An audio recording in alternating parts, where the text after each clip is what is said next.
एक समय की बात है।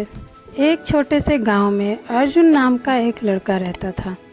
अर्जुन बहुत ही जिज्ञासु और साहसी था। उसे नई नई चीज़ें जानने और अन्वेषण करने में बहुत मज़ा आता था। एक दिन जब वह गांव के पास के जंगल में घूम रहा था तो उसे एक पुरानी और धूल से भरी किताब मिली। उस किताब पर सुनहरे अक्षरों में लिखा था, जादुई रहस्यों की किताब। अर्जुन ने उस किताब को उठाया और घर ले आया। जब उसने उस किताब को खोला तो उसे पता चला कि यह कोई साधारण किताब नहीं है। इसमें ऐसे ऐसे रहस्यों का वर्णन था जिन्हें जानकर कोई भी हैरान रह जाए।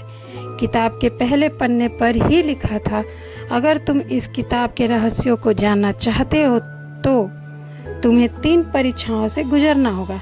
पहली परीक्षा में अर्जुन को एक गहरे और अंधेरे कुएं में उतरना था। उस कुएं के तल पर एक जादुई पत्थर रखा हुआ था। अर्जुन ने साहस दिखाया और बिना किसी डर के उस कुएं में उतर गया।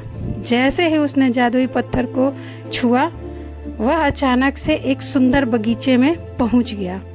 वहां की हरियाली और फूलों की महक ने अर्जुन का दिल जीत लिया, लेकिन उसे याद था कि यह उसकी पहली परीक्षा का हिस्सा था। उसने अपनी यात्रा जारी रखी और दूसरे पन्ने की ओर बढ़ा। दूसरी परीक्षा में उसे एक विशाल पहाड़ पर चढ़ना था।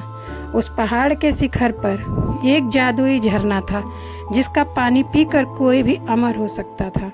अर्जुन ने अपनी पूरी ताकत और हिम्मत जुटाई और पहाड़ की चोटी पर पहुंचा।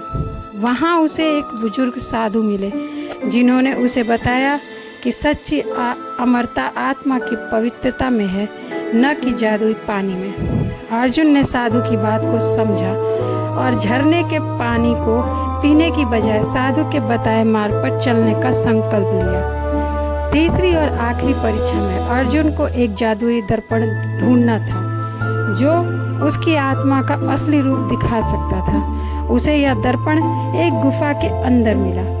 जब उसने दर्पण में देखा तो उसे अपने भीतर छिपी अच्छाई और बुराई दोनों दिखी। उसने महसूस किया कि सच्ची शक्ति और जादू हमारे अपने दिल और आत्मा में होती है। जैसे ही अर्जुन ने यह बात समझी, वह वापस अपने गांव लौट आया। जादुई किताब ने उसे वह सारी शक्ति और ज्ञान दे दिया जिसकी उसे जरूरत थी। अब वह अपने गांव के लोगों की मदद करने लगा और सभी ने उसे बहुत सम्मान दिया। अर्जुन ने यह सीखा कि सच्ची जादुई शक्ति आत्मा की पवित्रता और सच्चाई में है। इस प्रकार अर्जुन की साहसिक यात्रा ने न केवल उसे बल्कि पूरे गांव को यह सिखाया कि सच्ची जादुई शक्ति हमारे अंदर ही छिपी होती है।